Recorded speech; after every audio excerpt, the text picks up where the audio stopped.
Welcome to Revive Thriveology. I help women transform their lives by harmonizing their living space through holistic home practices. I'm your host, Lisa Morton. I'm a nature-loving designer, dog lover, and I'm health and wellness obsessed. If you're feeling stuck in life, feeling unsettled, disconnected, and just looking for more, then this is for you. Years back, I was at a point in my life where I was struggling so bad with my mental health and wellness. And while I'd started a yoga practice, meditation, and done all these great things for myself, there was still something missing. The key was my home, was my space. In this podcast, we'll be covering topics to improve your home, health, and well-being, such as holistic interior design, feng shui, color psychology, clutter clearing, home organizing, and so much more. I have 20 years in the interior design industry and 10 years as a certified feng shui consultant, and I love to continually learn different modalities to improve your space. Join me as I dive into actionable tips to improve your home in 25 minutes or less. I'm here to help you feel inspired and supported. Join me here every Wednesday for a fresh episode. Welcome to Revive Thriveology. I'm your host, Lisa Morton, and oh my gosh, am I so excited for today. We're talking about something that is just so darn cool. I'm happy to and excited to welcome Maggie Kitch to Revive Thriveology today. How are you, Maggie? I'm so good. I'm so excited. This is I feel like we're growing up. Like we used to do these on Zoom and now we're on this professional platform. How fun is this? I miss all of our Zoom meetings. So Maggie and I used to get on and do a monthly Zoom astrology in your home kind of Zoom conversation. And I don't know about you, but I think we should get back into it and do it more often. So maybe we can just do it here. Okay, deal. Oh my gosh, Maggie, please tell everybody about yourself, what you do, how you got into it. Okay, well, my name is Maggie. I have been in the wellness field for 10 years now. It's official. I started teaching yoga 10 years ago, or maybe that will be in November. But either way, I've been in this wellness industry for a long time because I care about it so much and I want to help people so much. And I had a wellness center for a little while in Indiana. And the pandemic stuff just made it really tough to navigate. I was so afraid of hurting anybody and I was people pleasing out my butt. It was very hard to navigate as a heartful business person.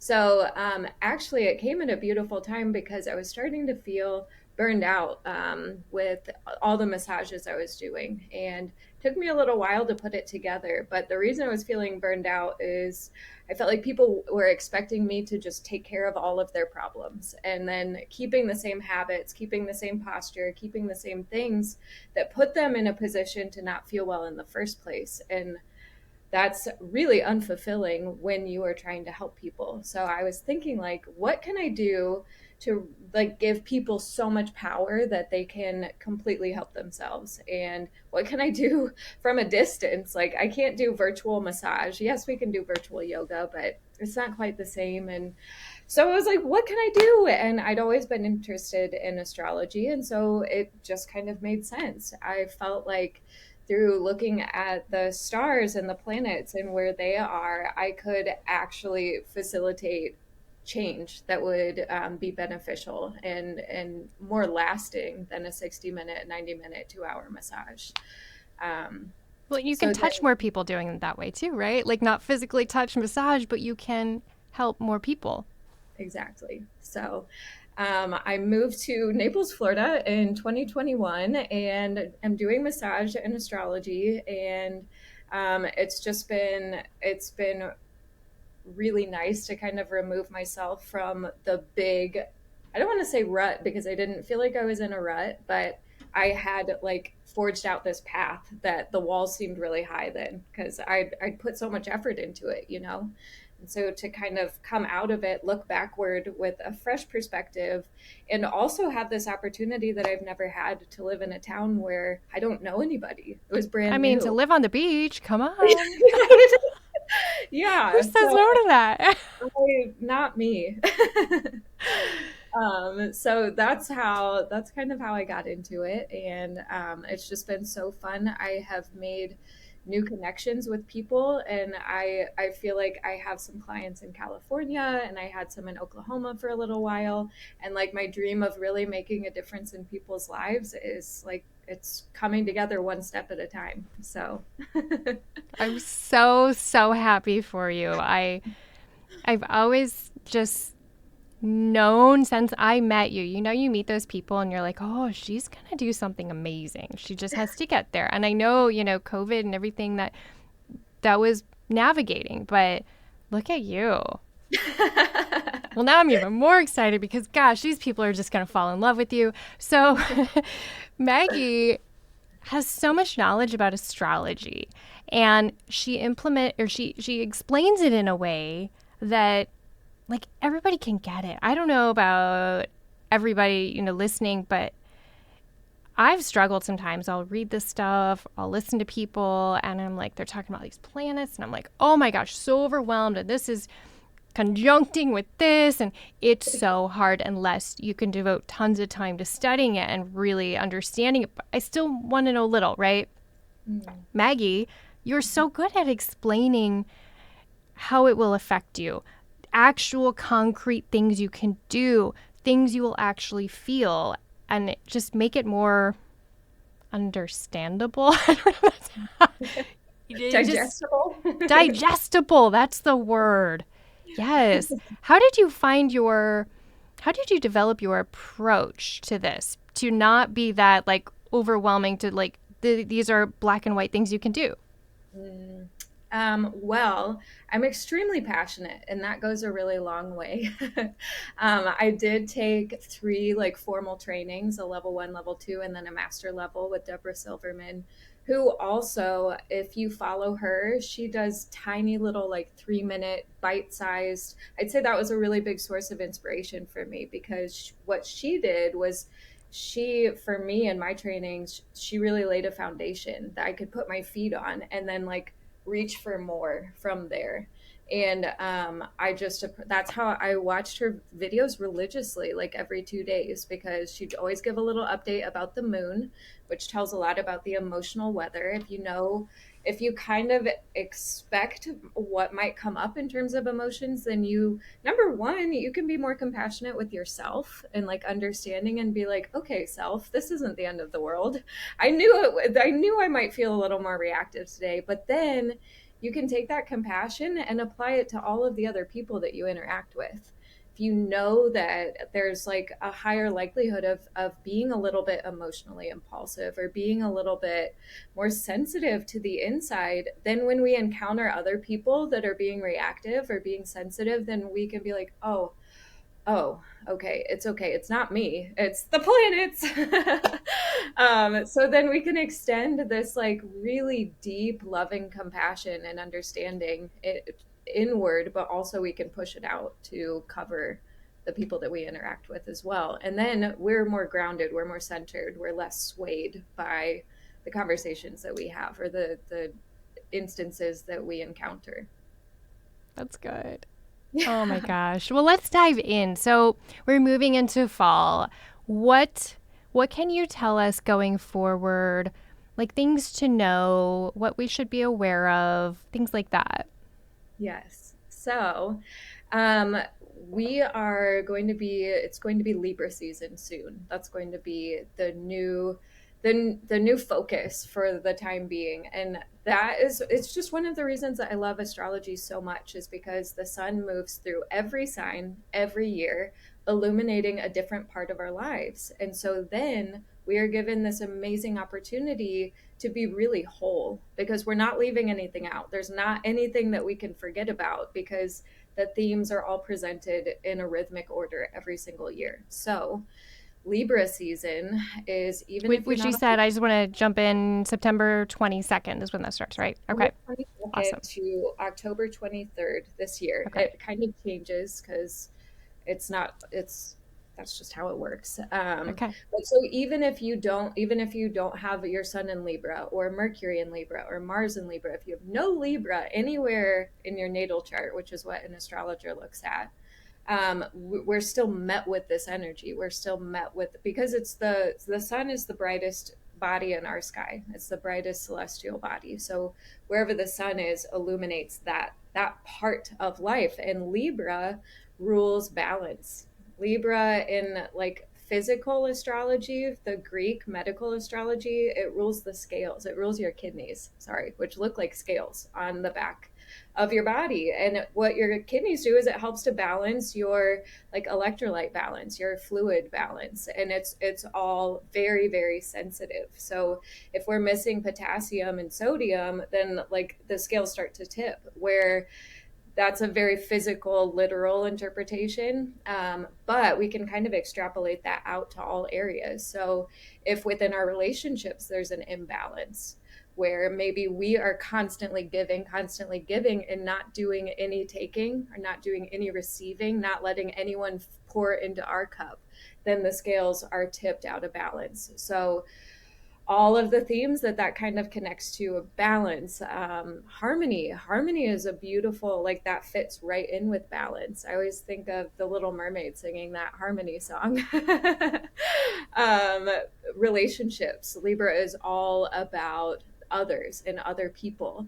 So if we were just naturally born with strong people pleasing tendencies, we can know we're going to be more sensitive to balance at this time of the year. We're going to be more sensitive to when the people we're engaging with are unhappy. We're going to know, and we're going to feel very motivated to do something about it. So that's just kind of a big theme that applies to every aspect of our lives.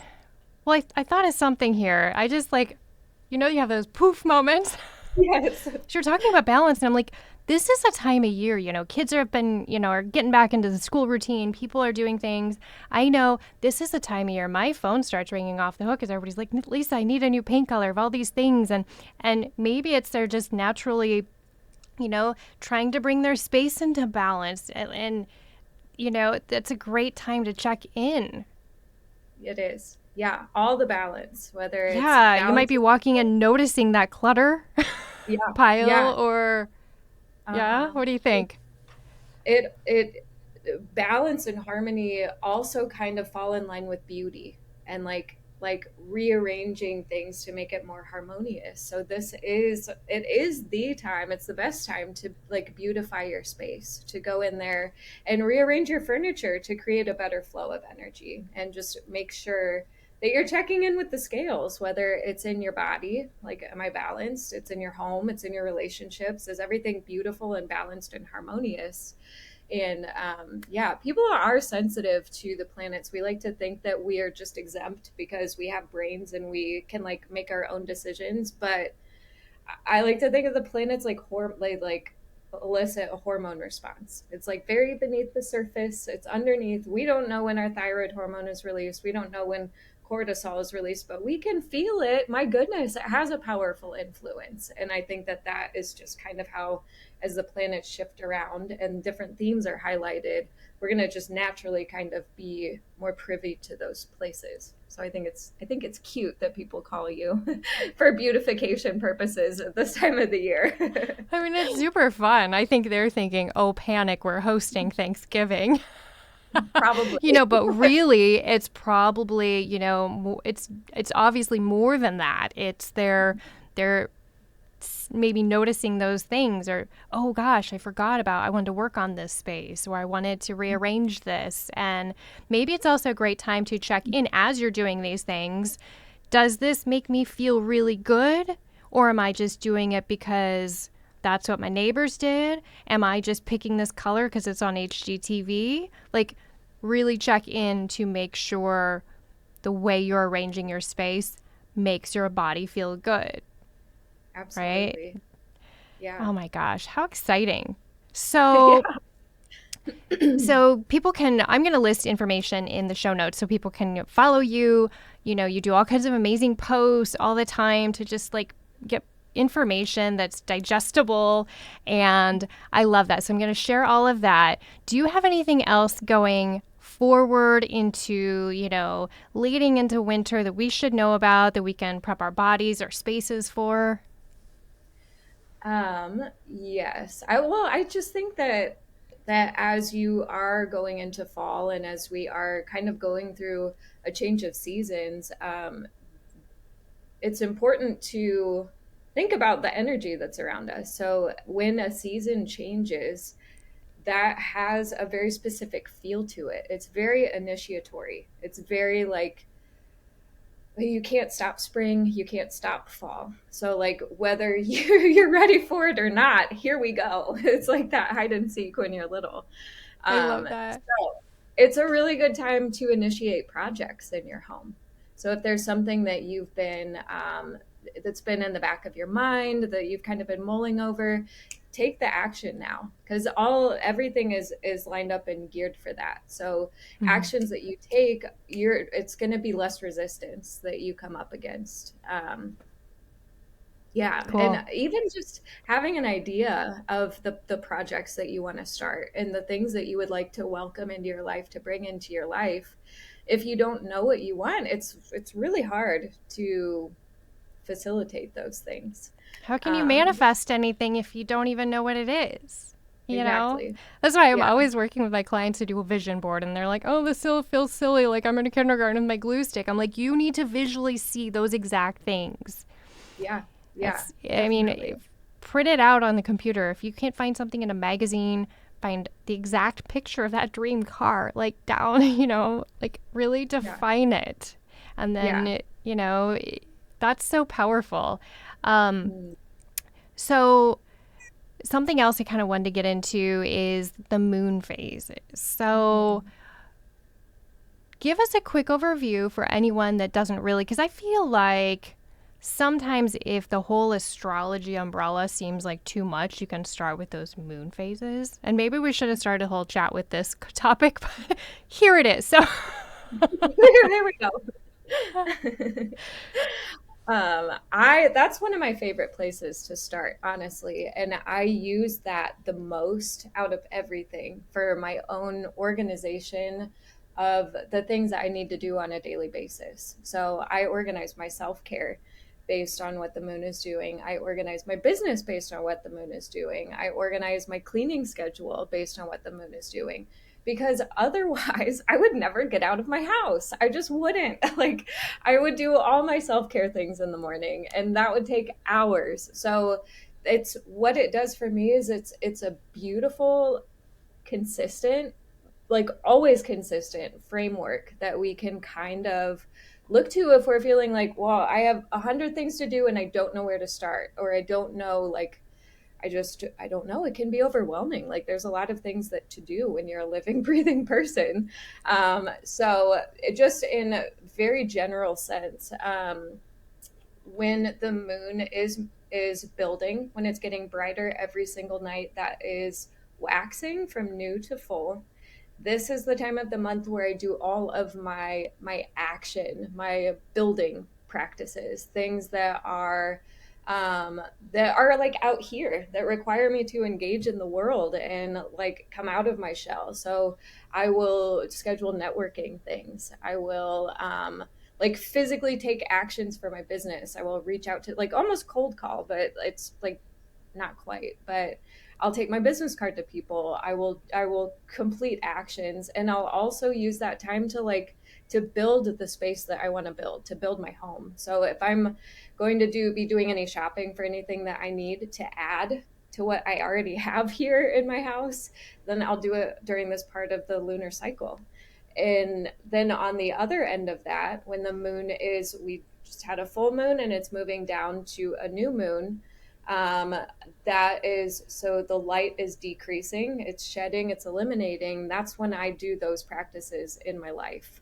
So I do all my deep cleaning when the moon is waning. I like take care of my home space and like get things really clean and cozy here. So when we have that dark night, that new moon, then I can sit in a clean house and just like be held by my home instead of being like, okay, I got to mop and I got to empty kitty litter and I got to, it's all done.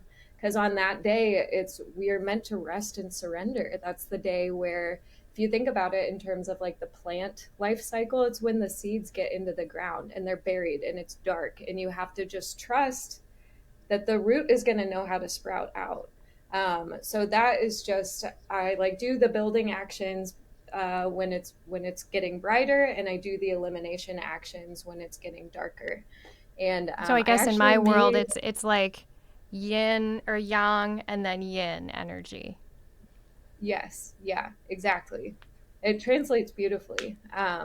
So I did actually make you guys, any listeners, a little freebie, a little cosmic home blueprint. So you can reference back to this conversation and maybe start to organize some of your home care or self-care or business strategies to kind of go with that flow, because it's like breathing. When we are doing actions and operating out in the world and striving and yearning and like the more masculine yin yang side, that's like the breath in. It equates to that same, when we breathe in, our hormones react and it gets ready to run or fight or hide. Like it activates that part of our nervous system.